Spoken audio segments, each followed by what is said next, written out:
प्रिय दर्शकों, एक बार माता लक्ष्मी भगवान श्री हरि से पूछती हैं, हे प्रभु, मैं जानना चाहती हूँ कि क्या पृथ्वी लोक पर मनुष्यों को पूर्व जन्म का कर्ज भी चुकाना पड़ता है?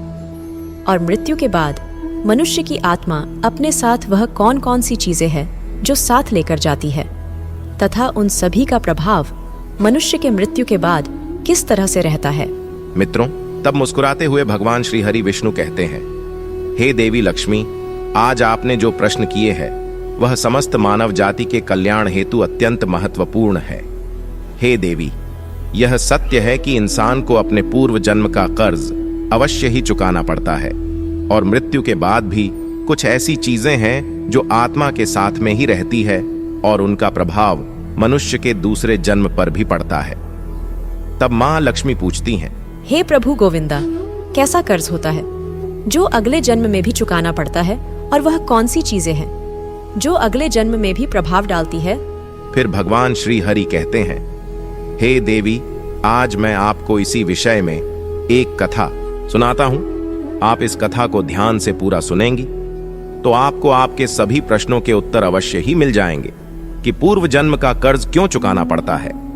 मित्रों, इस कथा का श्रवण करने मात्र से ही आपके जीवन में सुख संपत्ति और धन की वर्षा होगी, इसलिए इसे पूरा ध्यान से जरूर सुने।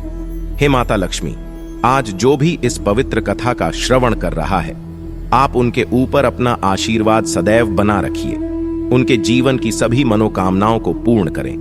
मित्रों, आगे भगवान श्री हरि कहते हैं, हे लक्ष्मी, एक समय की बात है, विदर्भ देश में सुदेव नाम का एक ब्राह्मण रहता था और उसकी पत्नी का नाम रूपा था। वह अत्यंत गरीब घर में जन्मा था, लेकिन वह अत्यंत बुद्धिमान और मेहनती था। जब वह निर्धन था तब उसे धन की अधिक लालसा नहीं थी, लेकिन अपनी मेहनत के जोर पर जैसे जैसे उसके पास धन का संग्रह होने लगा, तब वह दिन रात उस धन को बढ़ाने की चिंता में डूबा रहता। उसकी पत्नी रूपा भी धन की अत्यधिक लालची स्त्री थी। आप तो जानती ही है कि धन की तृष्णा ऐसी होती है जो बढ़ते धन के साथ साथ बढ़ती ही जाती है। सुदेव अब ऐसा सोचता था कि काश उसे कोई ऐसी युक्ति मिल जाए जिससे कुछ ही दिनों में धन में हजारों गुना बढ़ोतरी हो जाए। हे लक्ष्मी, पहले वह धन को चंचल और हाथ का मैल समझता था और कहता था, धन का क्या है, वह तो हमेशा आता जाता रहता है। लेकिन तब वह मूर्ख था। अब उसकी आंखें खुल गई थीं और वह धन का अत्यधिक संग्रह करने लगा। उस धन से दान धर्म आदि करने लगा तथा वह साधु और महंतों की सेवा में लगा था।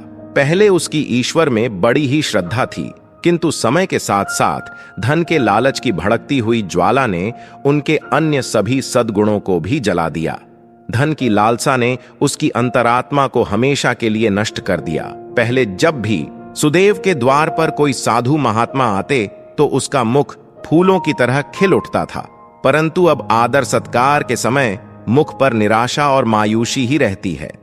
मित्रों, भगवान श्री हरि कहते हैं, हे लक्ष्मी, एक बार की बात है, संध्या का समय था।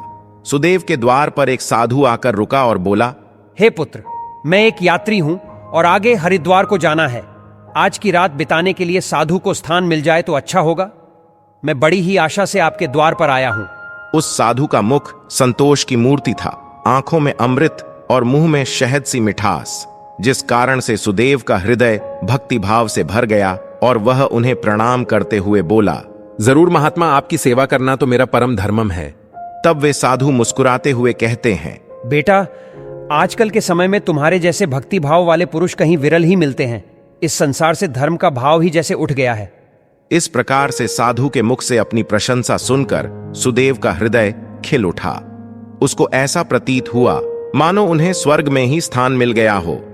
उनके होठों पर शब्द आ ही गए थे, लेकिन उन्हें दबा दिया और उन्होंने कहा, महाराज, अगर हम आप जैसे संतों की सेवा नहीं करेंगे तो इस मानव जीवन का क्या लाभ।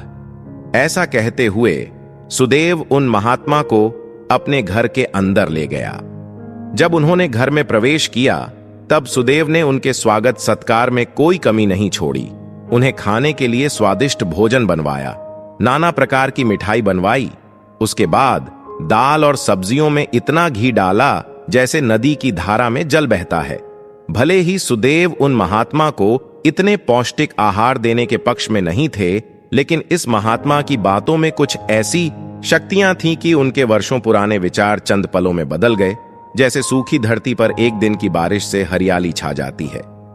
इस भक्ति भाव से महात्मा का दिल खुश हो गया। रात भर बातें होती रहीं, ज्ञान और भक्ति की चर्चाएं चलती रहीं।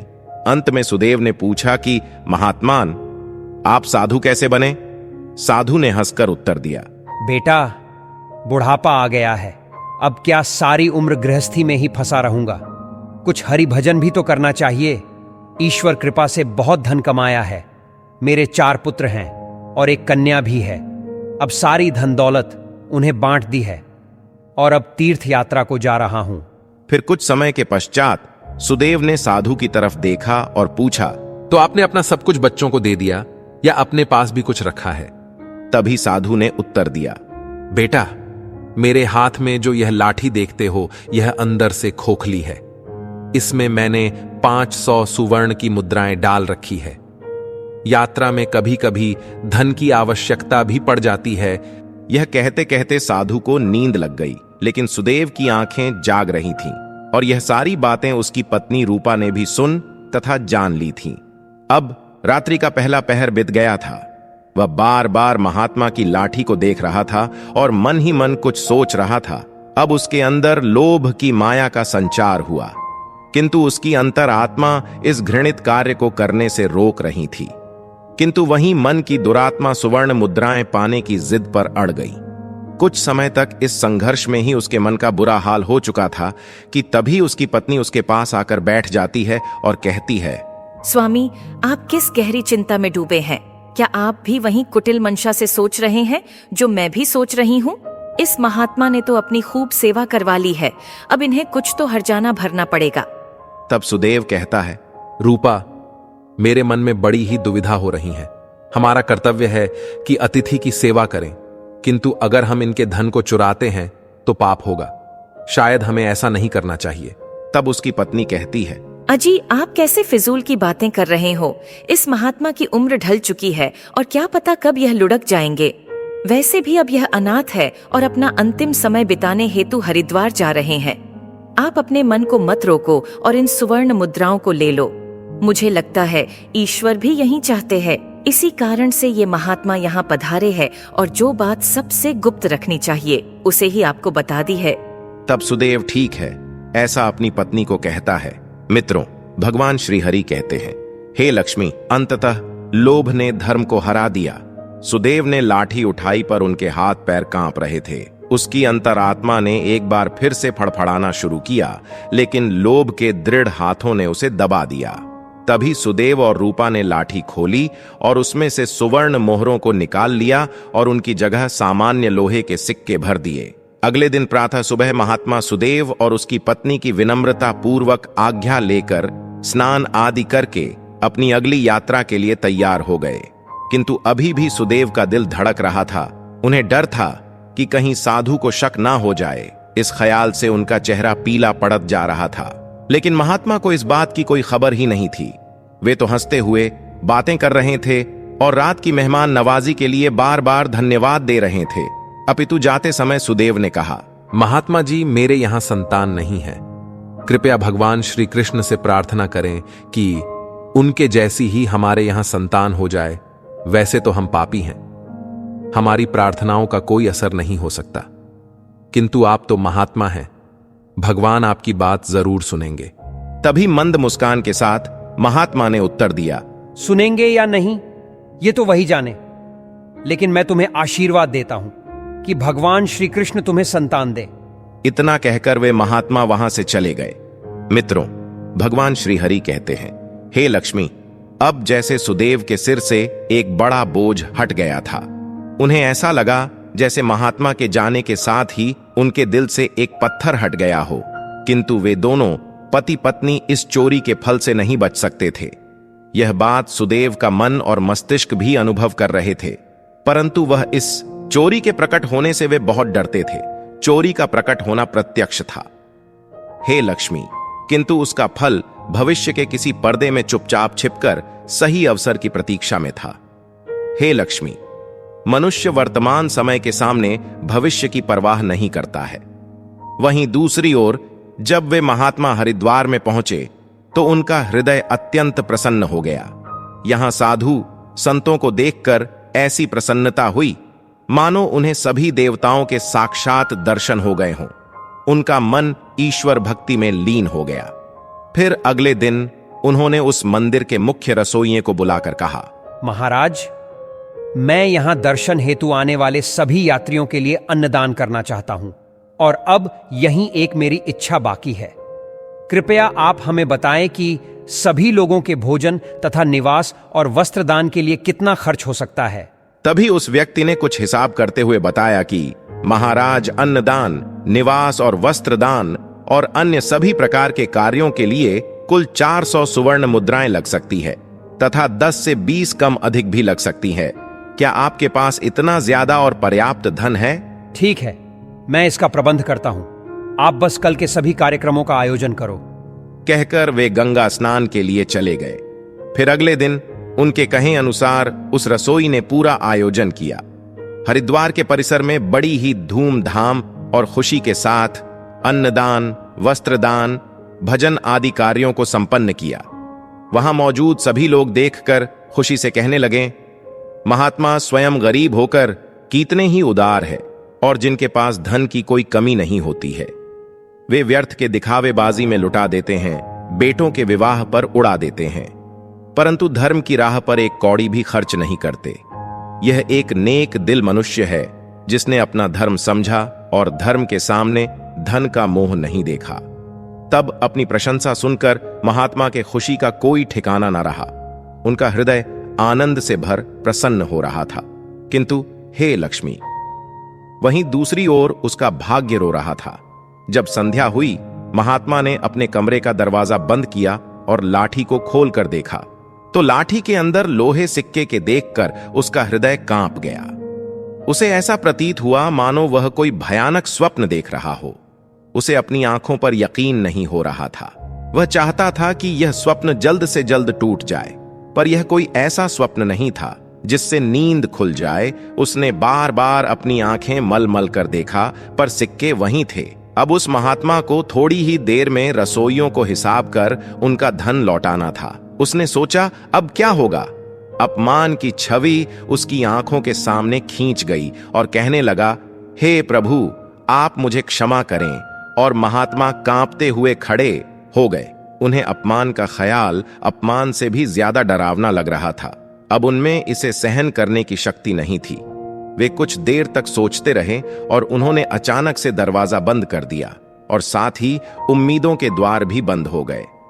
महात्मा ने चारपाई की रस्सियों को निकाला और उन्हें छत से लटका दिया। अब मौत दरवाजे पर खड़ी थी कि तभी महात्मा की अंतरात्मा ने उपदेश दिया, दिमाग ने भी सलाह दी कि यह तुम क्या कर रहे हो? आत्महत्या सबसे बड़ा निंदनीय कर्म है, ऐसा मत करो। पर निराशा ने हर तरफ से हरा कर रख दिया। महात्मा का चेहरा मृत व्यक्ति की तरह सफेद पड़ गया था। तब उसने चारपाई पर खड़े होकर अपनी गर्दन में फंदा डाला और कांपते हुए पैरों से चारपाई को ठोकर मार दी। वह महात्मा फांसी पर झूल गया और उसकी मौत हो गई। जहां सुबह बहुत सुखपूर्वक शांत थी, लेकिन किससे पता था कि शाम इतनी दुखद होगी। कुछ ही समय बाद यह घटना का चारों ओर बोलबाला हुआ। यह सब देखकर उस रसोई ने ही महात्मा का अंतिम संस्कार किया और फिर से भगवान का नाम लेकर अपने काम में लग गया। मित्रों, भगवान श्री हरि कहते हैं, हे लक्ष्मी, वे महात्मा तो मर गए, लेकिन उनका आशीर्वाद अभी भी जीवित था। 1 साल के भीतर ही चोर ब्राह्मण सुदेव के घर में एक पुत्र का जन्म हुआ। इस अवसर पर सुदेव ऐसे प्रसन्न थे मानो सारे संसार का धन उसे मिल गया हो। अब तो अंधेरे घर में प्रकाश छा गया था। उनके पैर धरती पर ना पड़ते थे। उसने बालक का नामकरण संस्कार बड़ी ही धूमधाम से किया। इस उत्सव के अवसर पर एक नगर भोज दिया गया। उस दिन सुदेव ने अपनी सारी जिंदगी की कंजूसी निकाल दी और धन को पानी की तरह बहाया और बालक का नाम आत्मदेव रखा गया। जैसे जैसे वह आयु में बढ़ता जाता, सुदेव की कामनाएं पल्ला पसार रही थीं। आत्मदेव बहुत ही सुशील और भगवान का उपासक बालक था। उसकी तीक्ष्ण बुद्धि देखकर आश्चर्य होता था।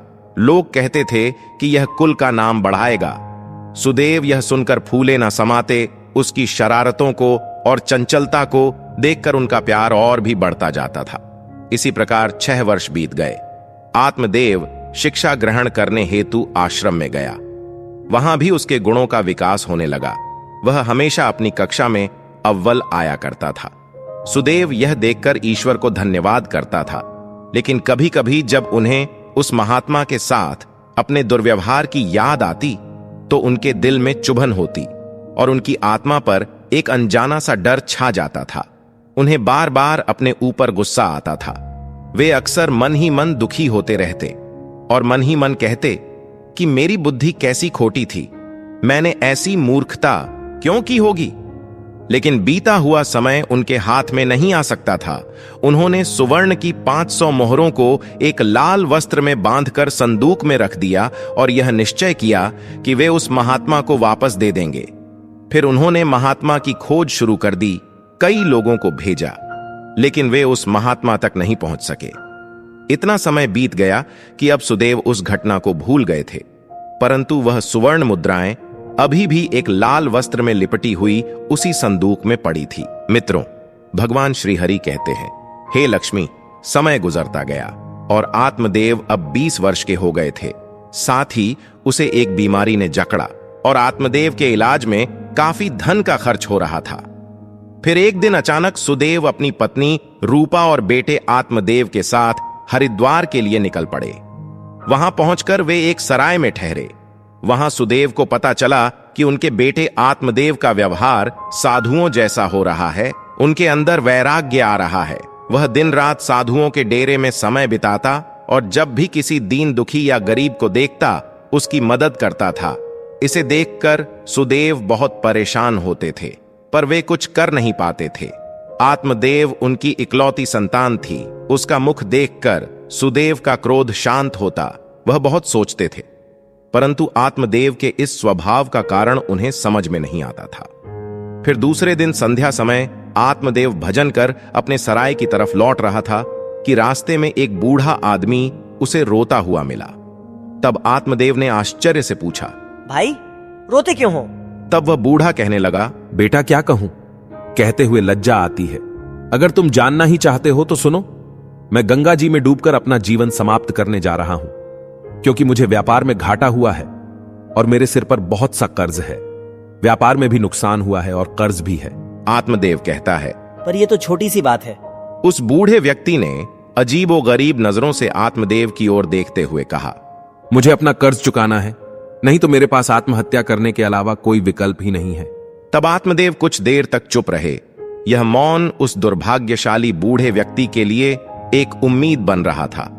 उनके आंसू थम गए और फिर आत्मदेव ने पूछा कि महाराज, आपको कितने धन की आवश्यकता है? कृपया आप हमें बताएं। मित्रों, जब इंसान निराश हताश होता है तब उसे हर कदम पर उम्मीद नजर आती है। उस बूढ़े व्यक्ति ने हिसाब लगाकर जवाब दिया और कहा कि मेरे सिर पर लगभग 500 सुवर्ण मुद्राओं का कर्ज है। आत्मदेव फिर से कुछ देर के लिए चुप रहे। फिर उन्होंने कहा, महाराज, आप चिंता मत करो। आप बस इसी गंगा के तट पर मेरी प्रतीक्षा करो। बस मैं अभी वापस आता हूं। आपके लिए मैं कहीं से धन का संग्रह कर ले आता हूं। तब बूढ़े आदमी ने कहा, बेटा, यहीं पास में ही मेरी एक धर्मशाला है, तुम वहीं आ जाओ। उसी समय आत्मदेव भागते हुए वापस सराय में आ पहुंचे। उस समय उसके हृदय में हलचल सी मची हुई थी। उसका चित्त व्याकुल था। वह चाहता था कि जितनी जल्दी हो सके बूढ़े बाबा का संकट दूर कर दें। उसे किसी दिव्य शक्ति ने विश्वास दिला दिया था कि इस बूढ़े बाबा की सहायता करना मेरा धर्म है। वह एक विशेष भावुकता के साथ अपने सराय पर पहुंचा। तब उसके माता और पिता दोनों कहीं बाहर गए हुए थे। अब आत्मदेव का रास्ता साफ हो गया था। उसने संदूक पर जो ताला लगा हुआ था उसे एक पत्थर से तोड़ दिया। फिर से संदूक को खंगालना शुरू कर दिया। निराशा ने अपनी जगह बना ली थी, लेकिन आशा ने बंधन बांध दिए थे। तभी अचानक आशा की एक किरण नजर आई। आत्मदेव के हाथ में वह लाल वस्त्र आ गया। उन्होंने उसे कांपते हाथों से खोला और उनका दिल कमल की तरह खिल उठा। उस रूमाल में पूरी 500 सुवर्ण मुद्राएं थीं। यह वही सोने की मुद्राएं थीं जिन्हें सुदेव ने कभी एक महात्मा से चुराया था। जब मुद्राओं की गिनती की तो वे पूरी 500 ही निकली। आत्मदेव का दिल प्रसन्नता से भर गया और उसने वह मुद्राएं अपनी जेब में डाली और वस्त्र को वापस संदूक में रख दिया तथा अति उत्साह के साथ उसी बूढ़े बाबा के पास जा पहुंचा और उन्हें वह मुद्राएं दी। मित्रों, भगवान श्री हरि कहते हैं, हे लक्ष्मी, आपके पहले प्रश्न के अनुसार हर व्यक्ति को पूर्व जन्म का कर्ज चुकाना ही पड़ता है। यह वही रसोई बूढ़े बाबा है जिन्होंने उस महात्मा का अन्नदान और भंडारे का आयोजन किया था, किंतु उनके आत्महत्या करने के कारण इनके ही धन की हानि हुई थी। और आत्मदेव वही महात्मा है जो सुदेव के घर में जन्म लेकर अपना कर्जा चुकाकर मुक्त हुआ है। हे लक्ष्मी, अब आगे सुनो। होनी को कुछ और ही मंजूर था। जब आत्मदेव वापस लौटा तो उसके मन में एक अनोखी शांति थी, मानो कि उसका जन्म इसी कार्य को पूर्ण करने हेतु हुआ था। अब उसकी बीमारी ने उसके ही प्राणों की आहुति ली। वहीं जब दूसरे दिन सुबह यह बात सुदेव और रूपा को पता चली कि उनका पुत्र मृत्यु को प्राप्त हो चुका है, इस दुख के कारण उनका हृदय अत्यंत पीड़ा से भर गया और निराशा के साथ उन्होंने भी अपने प्राणों को त्याग दिया। जब उन तीनों की मृत्यु हुए तो उसी रसोई ने उनका अंतिम संस्कार किया। हे लक्ष्मी, जब उन तीनों की आत्माओं को यमराज के दरबार में लाया गया तब यमराज ने आत्मदेव को स्वर्ग में भेज दिया। वहीं दूसरी ओर ब्राह्मण सुदेव और उसकी पत्नी रूपा को घोर नरक में डाल दिया गया। तत्पश्चात उन दोनों को ही अपाहिज बनाकर धरती लोक पर कुत्ते के रूप में जन्म लेकर वापस भेज दिया। जो भी मनुष्य अपने जीवन में कर्ज नहीं चूकते हैं उन्हें जन्म जन्मांतर तक कष्ट भोगने पड़ते हैं। इसीलिए मनुष्य को कभी भी किसी भी प्रकार का एहसान और कर्ज चूकते करने चाहिए। मित्रों, भगवान श्री हरि कहते हैं, हे लक्ष्मी, आपके दूसरे प्रश्न के अनुसार मृत्यु के पश्चात भी 5 ऐसी चीजें हैं जो शरीर का साथ नहीं छोड़ती हैं और मृत्यु के पश्चात भी उस आत्मा के साथ ही रह जाती है। यानी मृत्यु के पश्चात जब आत्मा दूसरे शरीर में प्रवेश करती है तो ये चीजें आत्मा के साथ उस नए शरीर में प्रवेश कर जाती हैं।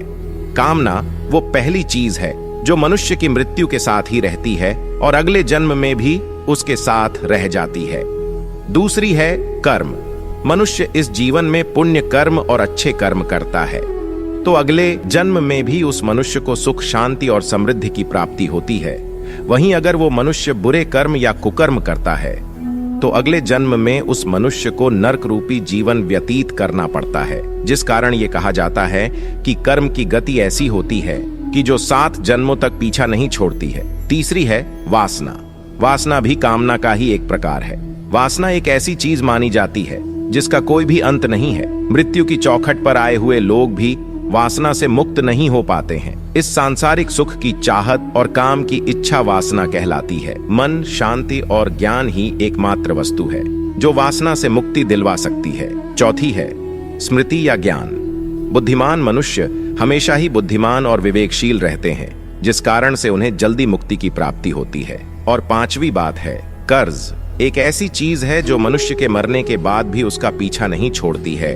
अगर किसी से कर्ज लिया है तो उसे मरने से पहले जरूर चुका देना चाहिए। लिया गया कर्ज और दिया गया कर्ज जन्म जन्मांतर तक उस मनुष्य के साथ ही रहता है। अगर कोई मनुष्य कर्ज लेकर मरता है तो उसका कर्ज परलोक में वापस मांगा जाता है, साथ ही उसे अपने कर्ज की सजा भी दी जाती है। इतना ही नहीं, पुनर्जन्म में उस कर्ज के भरण के तौर पर उस मनुष्य के शरीर के किसी भी हिस्से को अपंग या अपाहिज बना दिया जाता है। अगले मिलने वाले जन्म में भी वह व्यक्ति सुख सुविधाओं से दूर रहता है और हमेशा अपने जीवन में असफल रह जाता है। मित्रों, तो उम्मीद है आपको यह कथा पसंद आई होगी।